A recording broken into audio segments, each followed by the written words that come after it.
Como é triste pensar que enquanto há pais passando fome, enquanto há pais sendo despejados das suas casas, filhos gastando horrores de dinheiro com o pecado.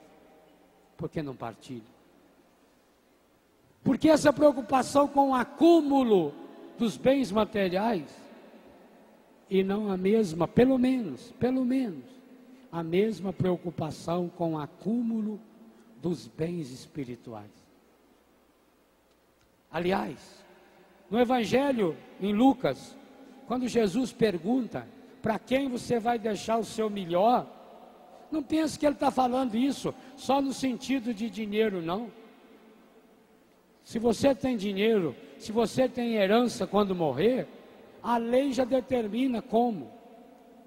Contrata um advogado, eles vão lá, faz o levantamento, quantas partes tem que dividir, normalmente é em duas partes, uma para a mulher e para os filhos, a outra é para o advogado, para a justiça.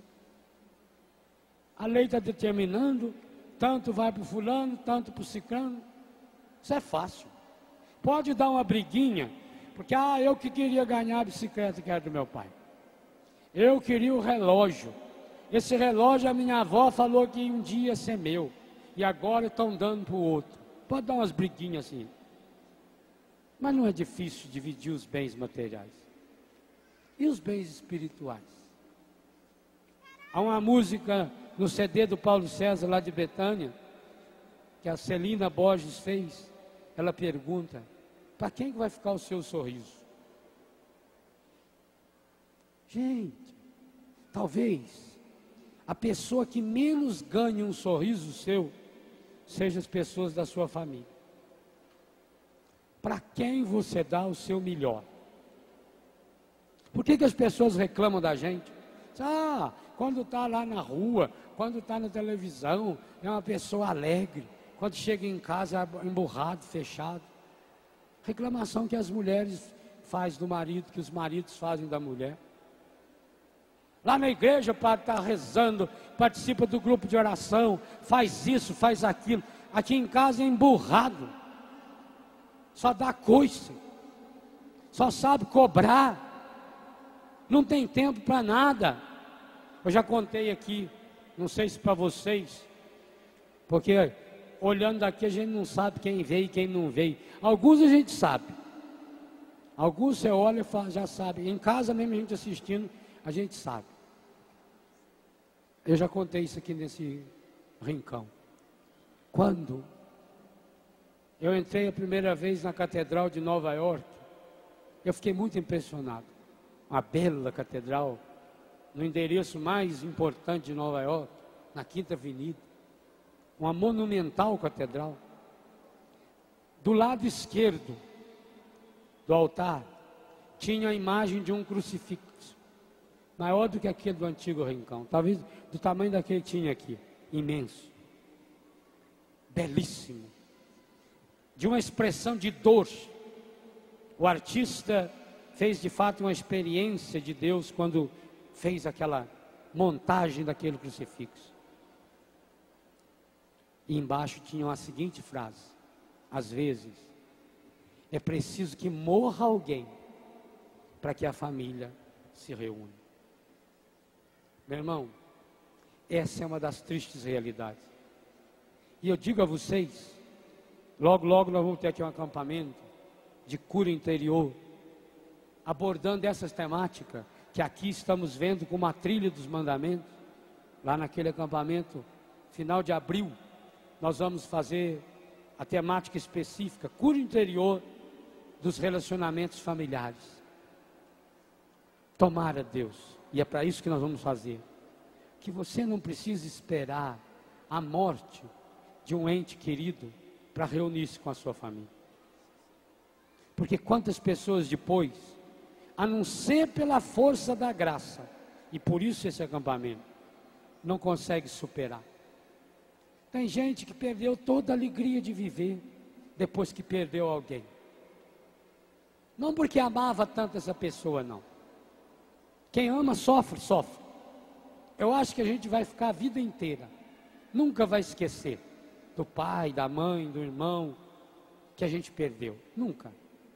Mas é uma lembrança, eu diria é uma dor gostosa.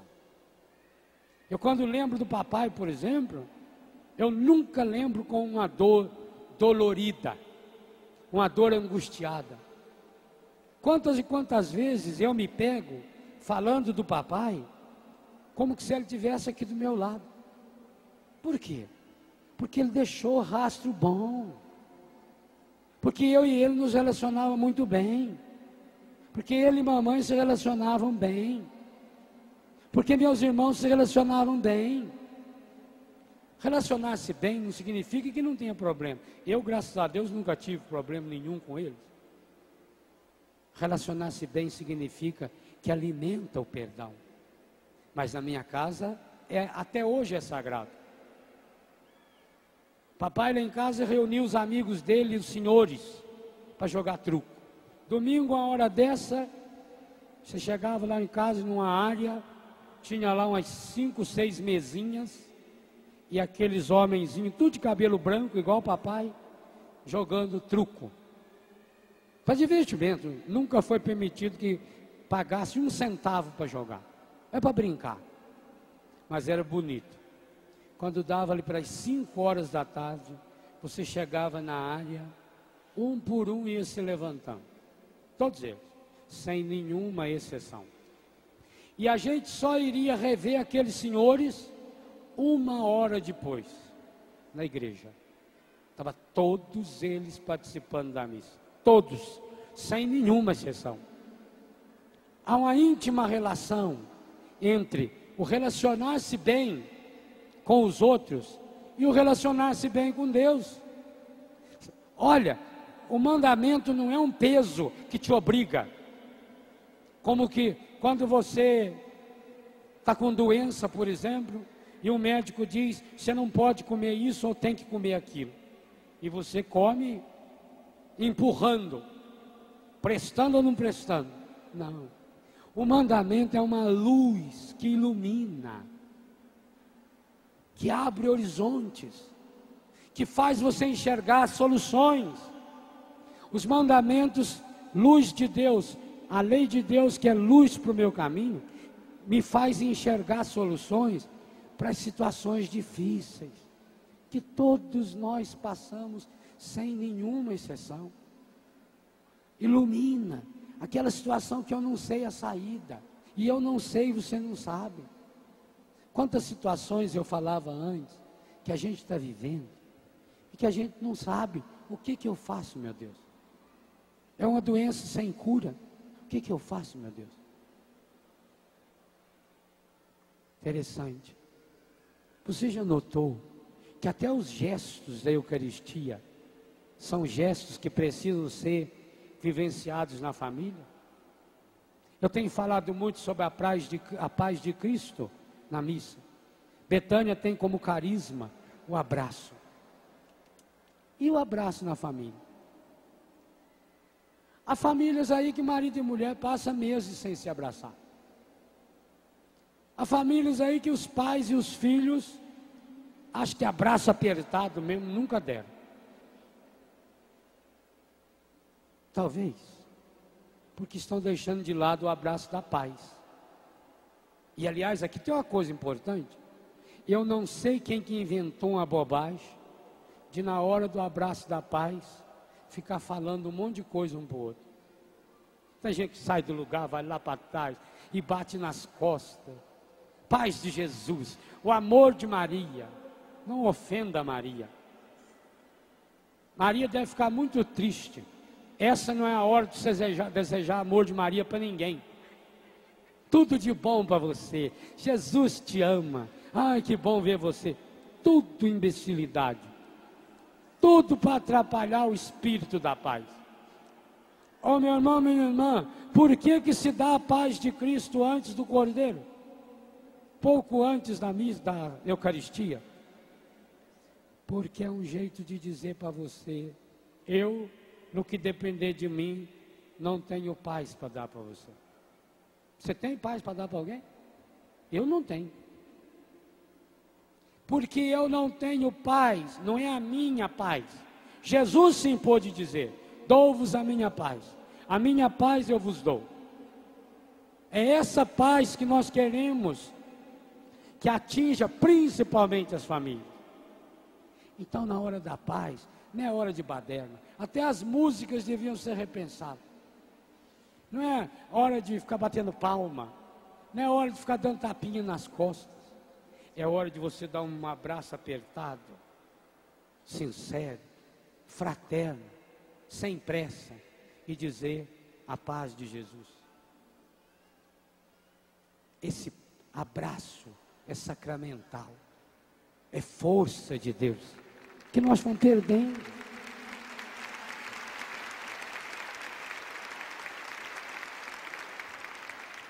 Esse abraço é momento de cura. Quantas pessoas são curadas nessa hora? Está sentado do lado de alguém, talvez até de uma pessoa que você não gosta muito, e chega na hora da paz de Cristo, a pessoa se levanta e vai na sua direção. E quantos perdem a oportunidade aí da reconciliação? Porque nessa hora estica a mão, já cria uma barreira, cumprimenta a pessoa como se estivesse passando a mão numa planta, mas não abraça. Eu tenho notado que principalmente casais, pais e filhos, na hora da paz não se abraçam. É muito comum a gente ver jovem carismático. Aí, carismático adora. Aí eles abraçam e choram. Mas marido e mulher, é uma pena. Por isso que o catecismo junta esses dois sacramentos nos dois mandamentos. O sacramento da Eucaristia, o sacramento do matrimônio, o dia do Senhor e o Senhor dos dias. Isso não é só uma jogadinha, não. Isso é um slogan que a Igreja Europeia usou há uns 2 anos atrás. O dia do Senhor é o Senhor dos dias. Vamos pedir hoje, no dia do Senhor. E hoje é um dia importante para se pedir isso. Porque, meus irmãos e minhas irmãs, quanta gente hoje está oferecendo o seu dia ao demônio. Hoje, quantos símbolos do demônio, como eu falei, os orixás, os símbolos demoníacos, esses dragões soltando fogo pela boca, quantos desses vão desfilar hoje nas ruas das principais cidades? E aquela multidão maior do que a nossa aqui, aplaudindo. Gente que pagou muito caro, 400, 500, 800, 2.000 reais de ingresso,